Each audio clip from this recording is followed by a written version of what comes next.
Ya hemos analizado las diferentes partidas del balance de situación. Entendemos qué es eso del activo y el pasivo corriente y no corriente, los fondos propios. Pero ¿esto en qué me ayuda a entender una empresa? Si quieres aprender a analizar una empresa a través del balance de situación, te invito a que te quedes a ver el siguiente vídeo.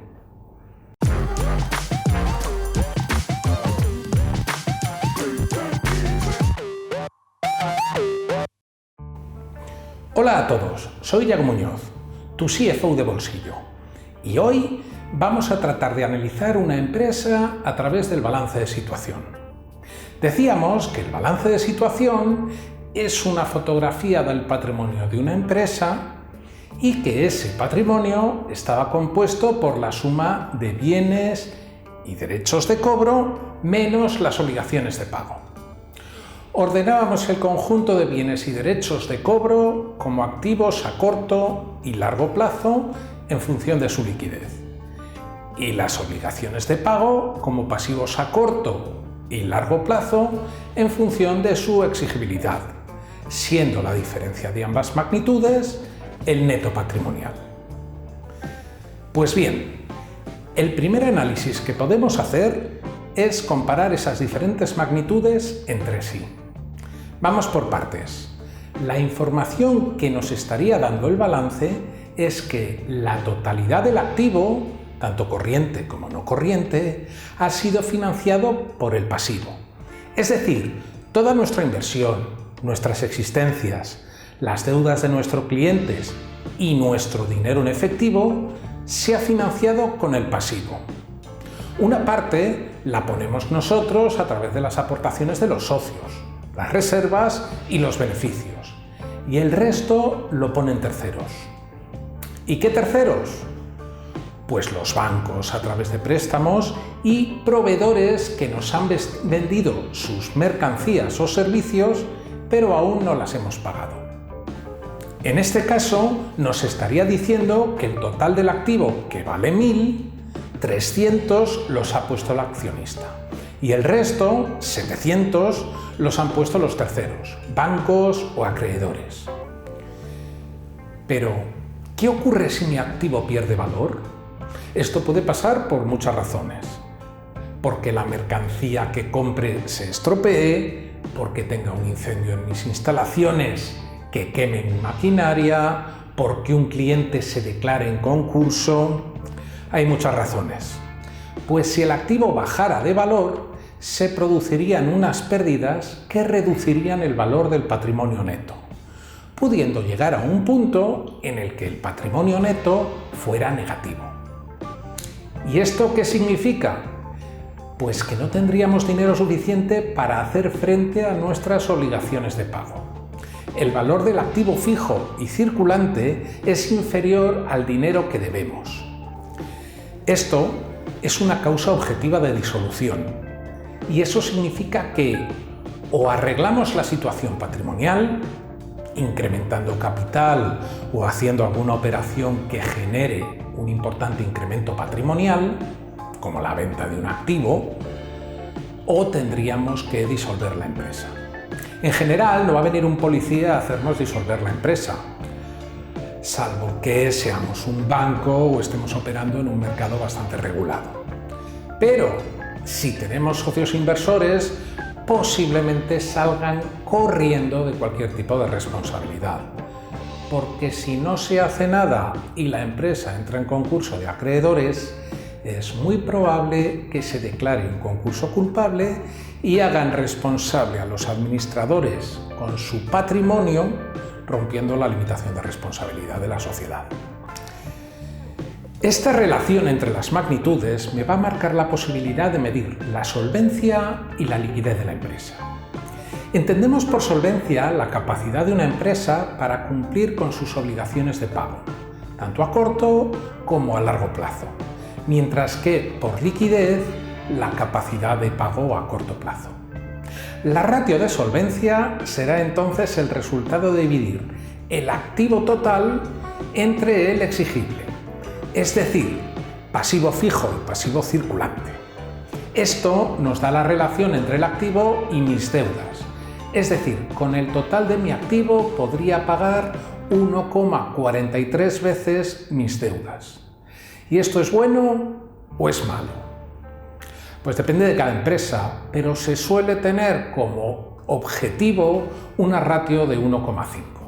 Si nuestra ratio de solvencia es menor, en principio, malo. Podemos tener problemas de pago a corto plazo. Pero si es mayor de 1,5, tampoco significa que sea bueno. Puede significar que tenemos recursos económicos sin utilizar. En esencia nos sobra pasta y esto no tiene por qué ser bueno. El dinero ocioso en la empresa no es bueno. O lo invertimos o lo devolvemos a los socios. Por otra parte, la ratio de liquidez se calcularía dividiendo el activo circulante entre el pasivo circulante.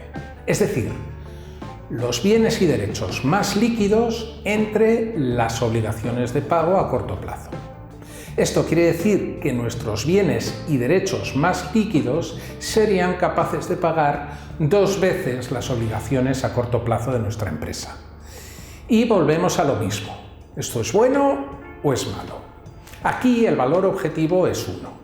Si esta ratio es menor que 1, significa que el pasivo circulante es mayor que el activo circulante, por lo que nuestra capacidad de generar caja a corto plazo es inferior que nuestras obligaciones de pago a corto plazo, por lo que vamos a tener dificultades para pagar a nuestros proveedores. Si por el contrario es mayor que 1, significa que el activo circulante es mayor que el pasivo circulante.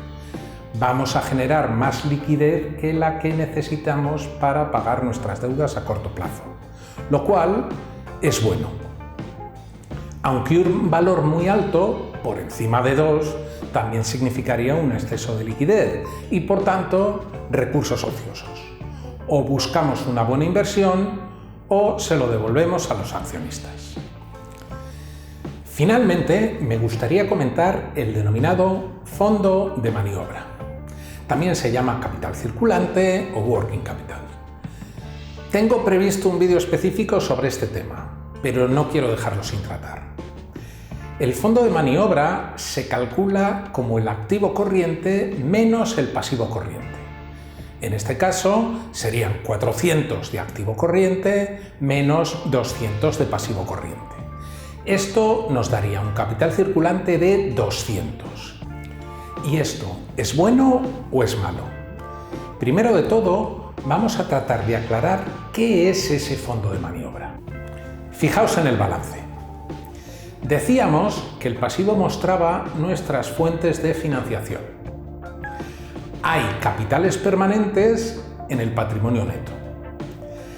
Capitales a devolver en el largo plazo en el pasivo fijo.